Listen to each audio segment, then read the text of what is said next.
Bonjour Imani. Bonjour. Merci d'être avec nous ce matin sur RMC. On vous connaît d'abord pour ça.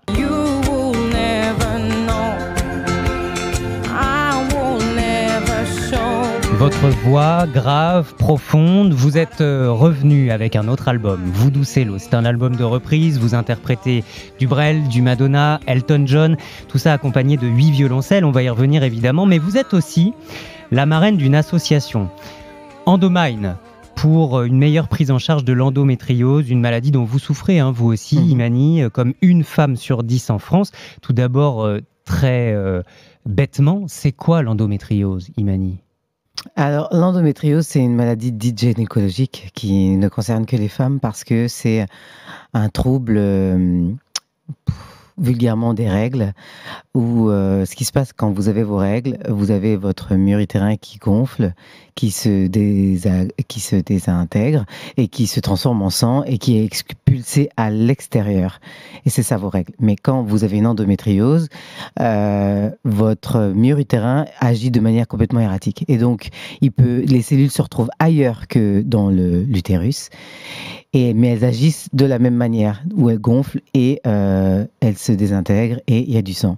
Donc, quand vous avez des cellules d'endométriose, donc de l'endomètre, vous avez des cellules de l'endomètre sur les ovaires ou dans les intestins ou autres, ça agit de la même manière et donc ça provoque des douleurs infernales qui font que ça handicape les femmes dans leur vie de tous les jours. C'est aussi la première cause d'infertilité en France. 10% des Françaises touchées, c'est 4 millions de femmes. 60% d'entre elles auront des difficultés à avoir un enfant, 30% n'en auront pas. Le problème, c'est le diagnostic. Il faut plusieurs années avant de savoir qu'on souffre de cette maladie. Exactement, il y a un problème avec l'errance médicale, on appelle ça, c'est entre 8 à 10 ans. Ça veut dire quoi ? Ça veut dire qu'entre le moment où vous avez mal et le moment où vous savez ce que vous avez, il se passe 8 ans. Vous-même ? Moi, j'étais pile dans la statistique, ça s'est produit au bout de 8 ans. J'ai su que j'avais une endométriose. Depuis l'adolescence, je souffrais. Et c'est seulement à l'âge de 23 ans que, par hasard, je suis tombée sur un gynécologue qui s'est dit que peut-être ça pouvait être ça. Quelqu'un qui ne me connaissait même pas, d'ailleurs. Et voilà. Et à l'époque, la seule chose qui était possible, c'était de faire une cœlioscopie de diagnostic, mon ovaire. Et on a vu qu'effectivement, il y avait une endométriose. Donc, c'est un des problèmes, il y en a plein, mais c'est un des problèmes. Ça. Nous sommes en pleine semaine européenne de prévention d'information sur l'endométriose. C'est un des problèmes, le diagnostic. Il y a un petit espoir. Il y a un test salivaire pour accélérer ce diagnostic qui vient d'être mis sur le marché. Mais vous le dites, ça n'est qu'un des problèmes parce qu'il n'y a pas de traitement, il y a très peu de communication. Vous disiez, c'est un problème de femmes. Tous les mots que vous avez utilisés au tout début de cet entretien pour qualifier cette maladie, ce sont des mots qu'on n'entend jamais. On n'a pas envie d'entendre ces mots, Imani. Absolument, parce qu'en plus, comme c'est un problème gynécologique, alors il y a toute une espèce de tabou autour des règles, mais de toutes parts. Les femmes n'aiment pas en parler, les hommes n'aiment pas en entendre parler non plus.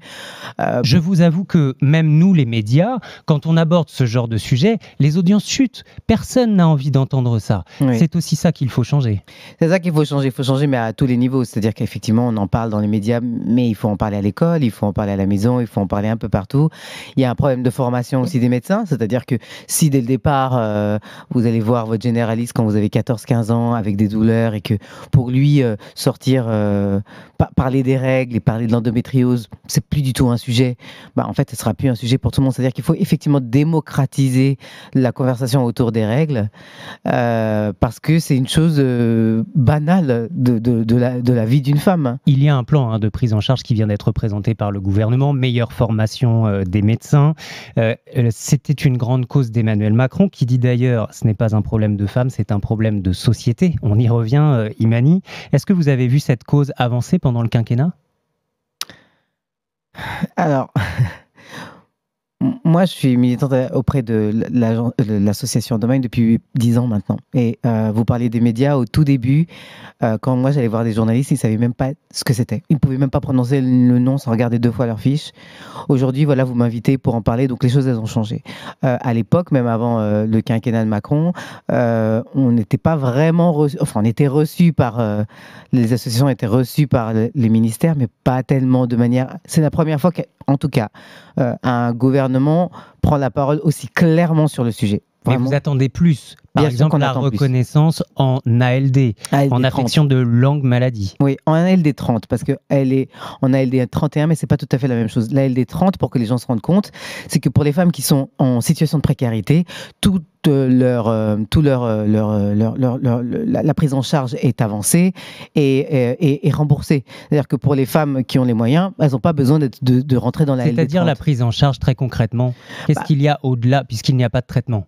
Il n'y a pas de traitement, c'est vrai, mais il y a tout un tas de spécialistes qu'on peut aller voir, des sexologues, des sophrologues, des yoga intrapelviens. Il y a tout un tas de spécialistes qu'on peut voir pour le traitement de la douleur. Et tout ça, ça coûte cher. Et tout ça, ça coûte cher, et tout ça, c'est pas remboursé, en fait.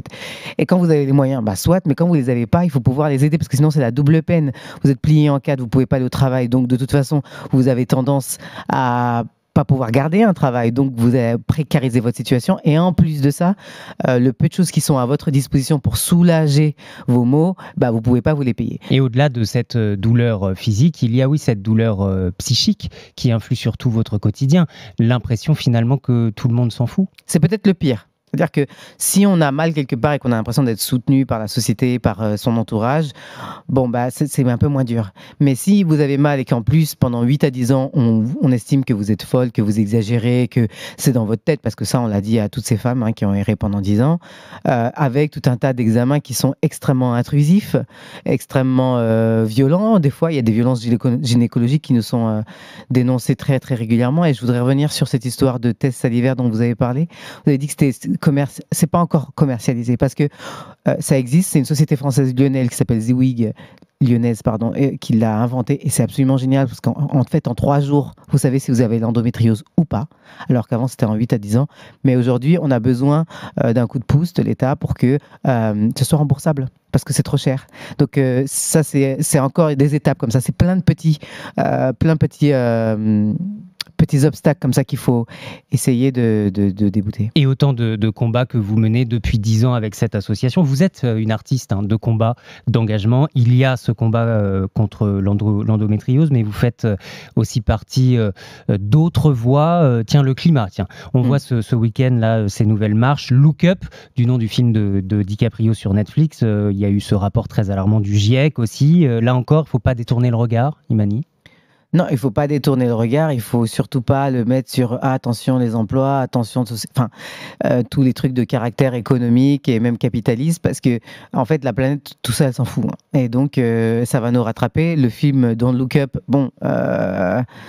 il était très clair. Moi, à la fin de ce film, je me disais, mais en fait, les rapports alarmants dont vous parlez, il y en a tous les ans. Et je ne sais pas à quel moment la météorite, elle va vraiment faire peur aux gens. Et encore une fois, tout le monde s'en fout. Et tout le monde s'en fout.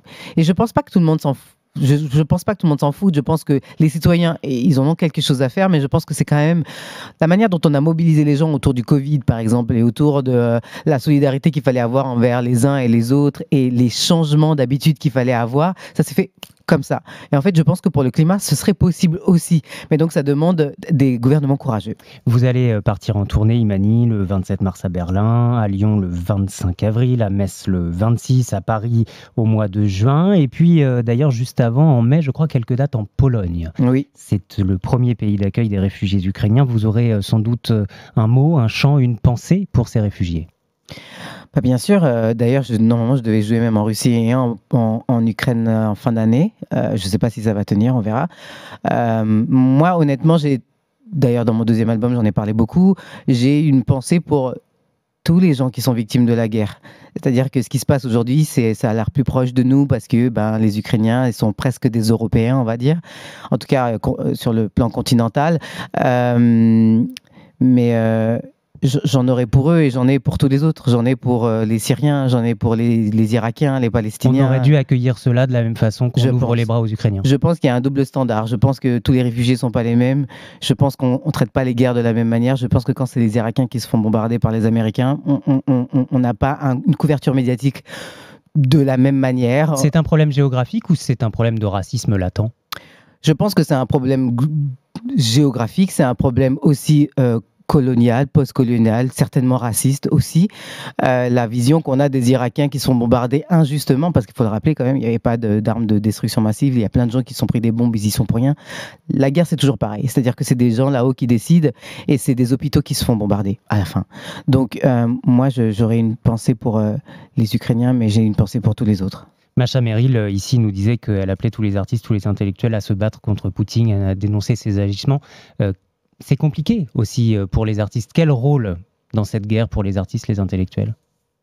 Je pense que le rôle de l'artiste, c'est effectivement de compter les temps dans lesquels on vit, c'est d'avoir une lecture qui est large, c'est-à-dire qu'effectivement, il faut condamner Poutine, mais il ne faut pas condamner que Poutine. Je pense que Poutine est dans son rôle géopolitique. Lui, Poutine, il est resté Poutine. Je veux dire, personne n'est choqué que Poutine bombarde l'Ukraine. Par contre, il faut se demander comment est-ce qu'on en est arrivé là. C'est jamais, on ne danse pas tout seul. Et je pense que ce qu'il faut, c'est dénoncer globalement ce recours à la guerre systématique pour tout, en fait.